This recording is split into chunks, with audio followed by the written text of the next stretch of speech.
مدینے پر حملہ کرنے کے لیے نکل رہے ہیں. اصل وجہ سن لیجئے بدر کی اصل وجہ. جب وہ لوگ 1000 کی تعداد میں مکہ سے نکل چکے تھے اور میرے آقا کو یہ خبر مل گئی, مخبر نے آ کر بتایا کہ جنگ کی تیاری سے مدینے کے اوپر حملہ آور ہونے کے لیے نکلے ہیں مکہ کے لوگ. اب نبی پاک صلی اللہ علیہ وسلم نے صحابہ سے فرمایا کہ ان کو مدینے پہنچنے مت دینا, اگر مدینے آ گئے تو مدینے کو توڑ پھوڑ کریں گے, شہر میں داخل ہوں گے, جنگ ہوگی تو کچھ نہ کچھ گھر ٹوٹیں گے, کسی کی آبادی اجڑے گی, کچھ نہ کچھ نقصان ہوگا, لہذا ہم خود مدینے سے باہر نکلتے ہیں.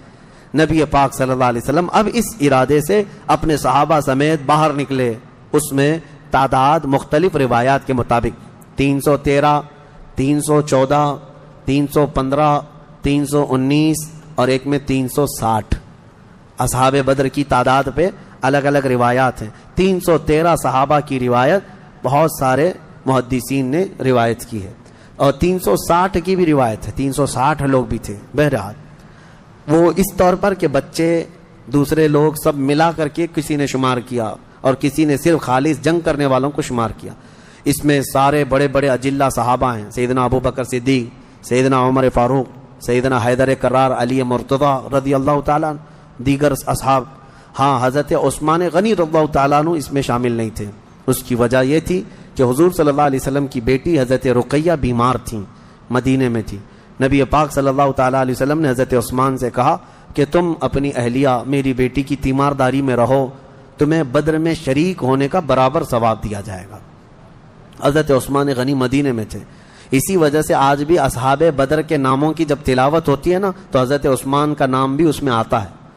وہ اگرچہ جنگ میں گئے نہیں تھے لیکن اسماء بدر میں ان کا نام شامل ہے. آپ پڑھ کر کے دیکھنا یا سننا تو حضرت عثمان غنی کا بھی نام ہے, کیونکہ مال غنیمت جب تقسیم ہو رہا تھا تو حضور نے حضرت عثمان کو بھی اس میں سے حصہ دیا تھا. خیر, جب نبی پاک صلی اللہ تعالیٰ علیہ وسلم یہ صحابہ کو لے کر نکلے, اب مدینے سے 160 کلومیٹر مکہ کی طرف کا یہ راستہ ہے. بدر ایک علاقے کا نام ہے, وہاں ایک کنواں تھا جس کا نام بدر تھا, جس کی وجہ سے اس علاقے کا نام بدر پڑا. اب حالات دیکھیں کیسے آزمائش کے بڑھتے گئے. میں مختصراً انداز میں آپ کے سامنے رکھوں گا. یہ جنگ کا پس منظر تھا.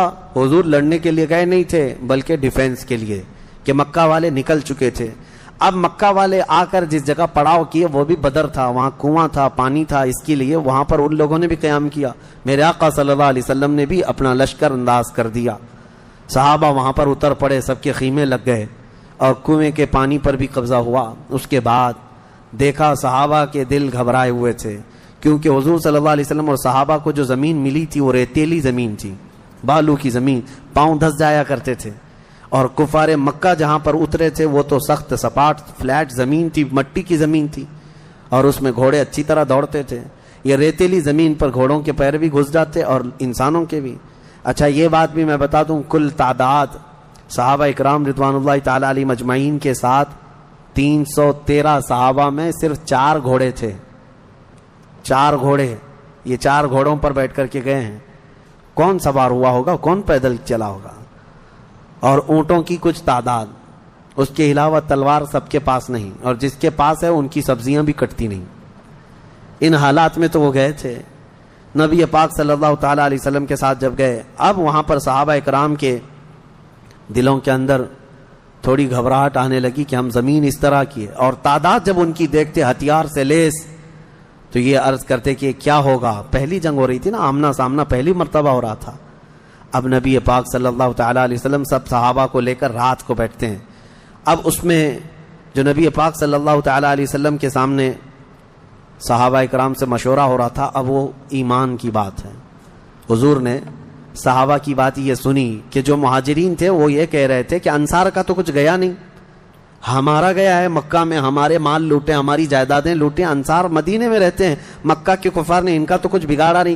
ہو سکتا ہے کہ انصار جو ہے جنگ میں انٹرسٹ نہ لیں, ان کا کیا گیا ہے, یہ مہاجرین کی جنگ ہے. انصار جو ہے ہو سکتا ہے انٹرسٹ نہ لیں, وہ نہ آئیں, یہ ان کے دلوں میں بات تھی. حضور پاک صلی اللہ علیہ وسلم نے محسوس کر لیا, کیونکہ 69 انصار صحابہ اس کے اندر تھے. 69 بڑی تعداد ہوتی, 70 صحابہ تقریباً انصار تھے. اب دلوں میں جب یہ بات آئی مہاجرین کے کہ پتہ نہیں ہے لڑیں گے کہ نہیں لڑیں گے, کیونکہ ان کا تو کچھ گیا نہیں ہے نا.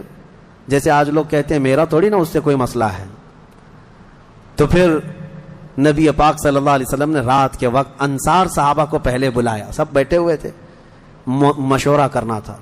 سید الانصار حضرت سعد ابن معاذ رضی اللہ تعالیٰ عنہ انصار کے سردار تھے، بلایا اور پوچھا کہ تمہارا کیا مشورہ ہے، آپ کا کیا مشورہ ہے جنگ کے سلسلے میں؟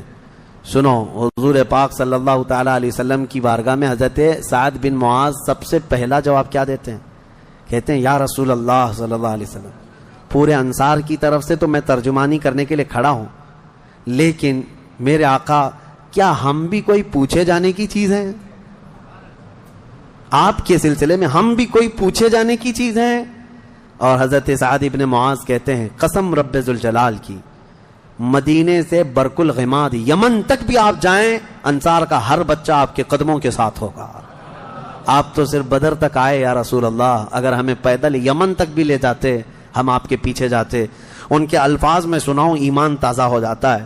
حضرت سعد ابن معاذ رضی اللہ تعالیٰ عنہ فرماتے ہیں یا رسول اللہ صلی اللہ علیہ وسلم، آج میں سارے انصار صحابہ کی طرف سے ترجمانی کرتے ہوئے، جس کو کہتے ہیں ریپریزنٹیٹیو، میں کھڑا ہوں، عرض کرتا ہوں میرے آقا اگر کسی کے ذہن میں یہ بات ہے تو وہ نکال دے کہ ہم صرف اپنے وطن میں رسول اللہ کی مدد کرتے ہیں، بلکہ اللہ کے نبی صلی اللہ تعالیٰ علیہ وسلم جس کونے میں جائیں گے انصار کو وہاں حضور پائیں گے۔ اب حضور کی بارگاہ میں عرض کرتے ہیں آقا آپ کو کل اختیار ہے، آپ کو کل اختیار ہے۔ اب سنو حضرت سعد ابن معاذ کے یہ بدر کے میدان سے ایک دن پہلے کے الفاظ ہیں، ایک دن پہلے کے الفاظ ہیں، یا رسول اللہ صلی اللہ علیہ وسلم آپ کو کل اختیار ہے، جس کا رشتہ ملانا ہے ملا دیجیے آپ، اور جس کو توڑنا ہے آج ہی آپ فرما دیں، ہم ہمیشہ آخری سانس تک کے لیے توڑ دیں گے۔ اگر آپ فرما دیں کہ اس کی بیوی اس کے لیے حلال نہیں، اس کا بیٹا نہیں، یا رسول اللہ آخری سانس تک ہم اس سے رشتہ توڑ دیں گے۔ یہ بدر میں جانے سے پہلے حضرت سعد ابن معاذ کہتے ہیں جس کا رشتہ آپ ملانا چاہیں میرے آقا ملا دیں، اور جس کا ختم کرنا چاہتے ہیں توڑ دیں، اور جس کو موجودہ حالات میں رکھنا چاہتے ہیں میرے آقا پسند فرما لیں، اور ہمارے مال آپ کے لیے حاضر ہیں یا رسول اللہ، اور ہمارے جس قدر منشا ہو قبول فرمائیں۔ ہاں حضرت سعد ابن معاذ کہتے ہیں ہمارے پاس جو کچھ بھی ہے یا رسول اللہ یہ ہمارا مال حاضر ہے۔ اب یہ دیکھو ادب کے الفاظ، حاضر ہے یا رسول اللہ، جتنا آپ کو چاہیے ہمارا پورا مال قبول کر لیں اور جتنا چاہے چھوڑ دیں، اور قسم رب ذوالجلال کی جو آپ نے چھوڑ دیا وہ دنیا کی سب سے بری چیز ہے ہمارے لیے، جو آپ نے قبول کیا وہ ہمارے لیے سب سے عمدہ چیز ہے۔ یہ بدر کے میدان میں حضرت سعد ابن معاذ رضی اللہ تعالیٰ عنہ کی تقریر چل رہی ہے، اور اس کے بعد حضور پاک صلی اللہ تعالیٰ علیہ وسلم کی بارگاہ میں یہ کہتے ہیں یا رسول اللہ قسم اس رب ذوالجلال کی جس نے آپ کو سچی نبوت کے ساتھ بھیجا، اللہ کی قسم اگر آپ ہمیں حکم دیں سمندر کو چیر کر نکل جانا ہے، رب ذوالجلال کی قسم یا رسول اللہ انصار کا ہر بچہ سمندر میں کود پڑے گا۔ یہ بدر سے پہلے کی تقریر۔ اب ان کی تقریر سن کر حضور بڑے خوش ہوئے، میرے آقا صلی اللہ تعالیٰ علیہ وسلم نہایت ہی خوشی کا اظہار فرماتے ہیں، اور اس کے بعد پھر حضرت مقداد بن اسود ایک صحابی ہیں کھڑے ہوتے ہیں، پوچھا یا رسول اللہ صلی اللہ علیہ وسلم آپ صحابہ سے مشورہ لے رہے ہیں کس بات کا؟ کہا جنگ ہونا چاہیے نہیں ہونا چاہیے؟ حضرت مقداد بن اسود کہتے ہیں یا رسول اللہ ہم بنی اسرائیل نہیں ہیں جنہوں نے موسیٰ علیہ السلام سے کہا تھا اے موسیٰ آپ اور آپ کا خدا جائیے قوم جبارین سے لڑیے، ہم یہاں بیٹھ کے دیکھیں گے۔ نہیں یا رسول اللہ ہم امت محمدیہ ہیں، جہاں میرے آقا کا پسینہ گرے گا ہم سب کا خون کا قطرہ وہاں گرے گا، جب تک ہمارے جسم میں آخری قطرہ بھی خون کا باقی ہے ہم میں سے کوئی پلٹنے کا تصور بھی نہیں کرتا۔ یہ رسول پاک صلی اللہ علیہ وسلم کے چہیتے صحابہ کی تقریریں تھیں، سب کے جذبے جوان تھے، کوئی لوٹنا نہیں چاہتا، کوئی پلٹنا نہیں چاہتا۔ اب صحابہ کو باہر کر کے حضور خیمے میں چلے گئے۔ اب سنو حضور پاک صلی اللہ تعالیٰ علیہ وسلم جیسی ہی خیمے میں گئے جہاں آج مسجد عریش بنی ہے، اس کو عریش کہا جاتا حضور کے خیمے کو، حضور سجدے میں گر گئے۔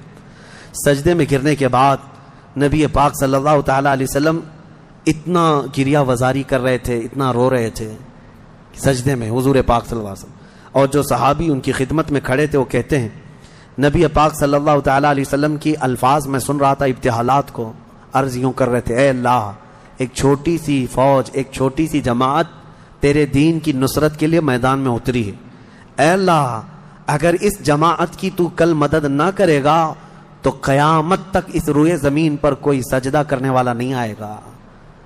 اے اللہ قیامت تک کوئی تیری عبادت نہیں کر سکے گا. یہ محبوبانہ انداز ہے میرے آقا کا, یہ کوئی دھمکی نہیں اللہ کو. رب تعالیٰ کی بارگاہ میں گڑ گڑانا کہ مولا اگر ان کی مدد نہیں کرے گا تو پھر